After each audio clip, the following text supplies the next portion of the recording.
अगर कोई कमजोर टीम है, पाकिस्तान को हदफ को डिफेंड करना है तो पाकिस्तान के लिए खासी मुश्किल हो जाती है। तो अब अगर भारत क्वालिफाई करता है सेमीफाइनल और फाइनल के लिए तो ब्रॉडकास्टर्स पहले से डिसाइड कर लेते हैं। बिस्मिल्लाहिर्रहमानिर्रहीम, अस्सलाम वालेकुम। अपने YouTube चैनल MIB स्पोर्ट्स पर मैं हूं मिर्जा इकबाल बेग।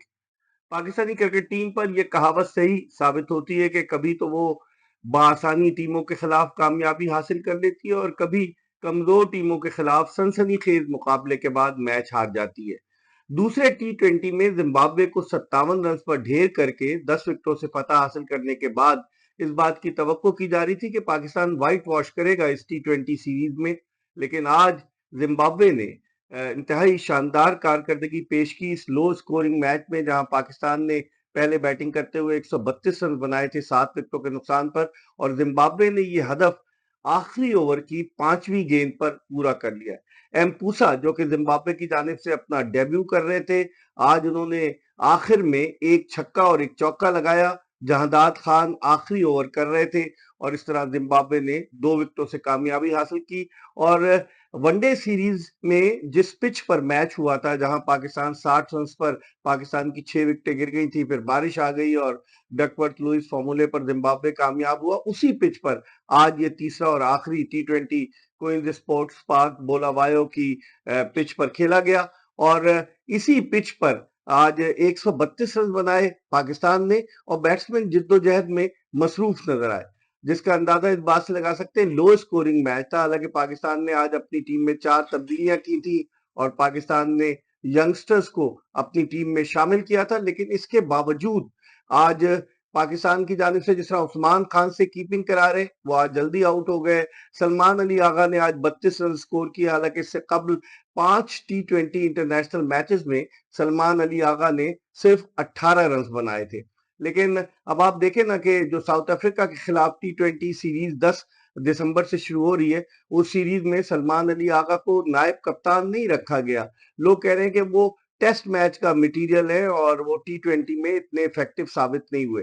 आज पाकिस्तान की जानिब से जो नुमाया बैट्समैन रहे, उनमें अगर देखा जाए तो 32 रन बनाए कप्तान सलमान अली आगा ने और 22 रन स्कोर करने में कामयाब हुए अरफात मिनास, और 20 रन बनाए कासिम अकरम ने। अरफात मिनास और अब्बास आफरीदी अगर आखिर में बैटिंग न करते तो पाकिस्तान 132 रन भी अबूर करने में नाकाम रहता। 132 रन पाकिस्तान ने 7 विकेटों के नुकसान पर बनाए।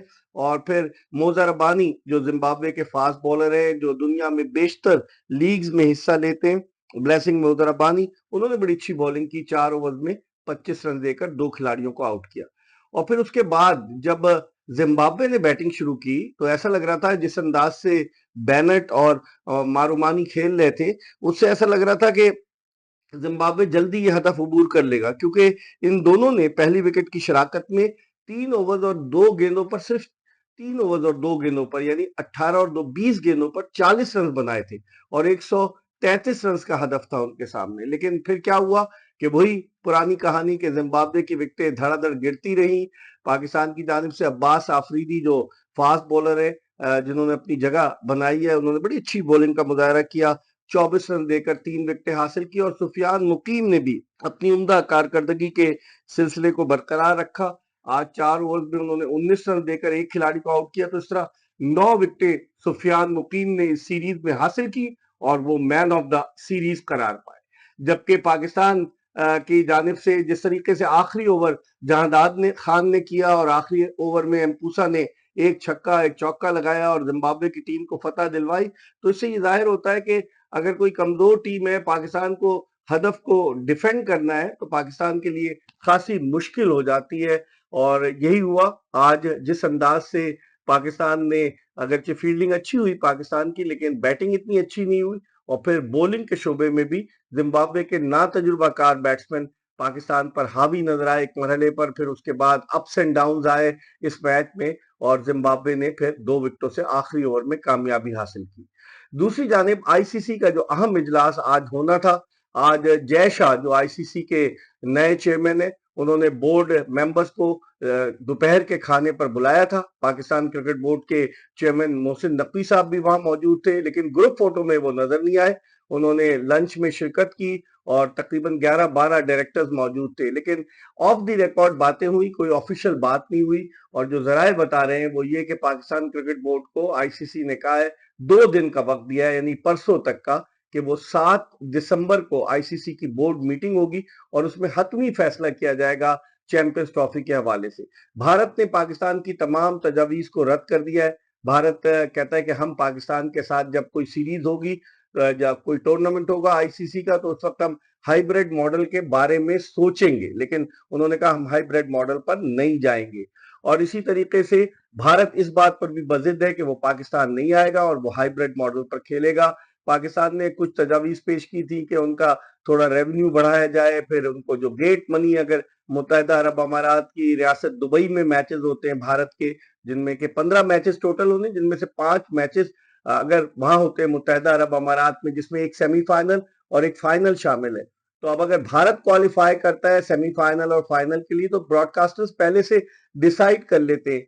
तो पाकिस्तान क्रिकेट बोर्ड ने अभी तक तो सरे तस्लीम खम नहीं किया है, आखिरी वक्त तक जिद्दोजहद कर रहा है, क्योंकि ये डिले होता जा रहा है। आखिरी जो मीटिंग हुई थी 29 नवंबर को हुई थी आईसीसी की बोर्ड मीटिंग, और उसके बाद से ये मामला लटकता जा रहा है। अब देखते हैं कि परसों यानी जो मीटिंग होती है हफ्ते वाले दिन, उसमें क्या फैसला होता है। कई ऑप्शंस हैं।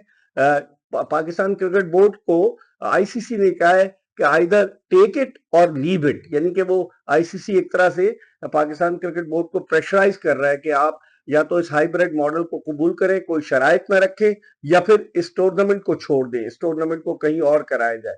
ऐसा हो नहीं सकता, क्योंकि पाकिस्तान ऑफिशियल होस्ट है। 2021 में पाकिस्तान को इस टूर्नामेंट की मेजबानी मिली थी। $65 मिलियन पाकिस्तान को मेजबानी के जरिए मिलेंगे, और यकीनन पाकिस्तान क्रिकेट बोर्ड के लिए हैवी अमाउंट है। अब क्या होता है, पाकिस्तान क्रिकेट बोर्ड ने तो अभी तक लचक नहीं पैदा की है, लेकिन आईसीसी ने ये कह दिया है पाकिस्तान क्रिकेट बोर्ड को कि आप 7 दिसंबर तक यानी हफ्ते तक ये फैसला करें कि आप हाइब्रिड मॉडल पर तैयार होते हैं बगैर किसी शर्त के।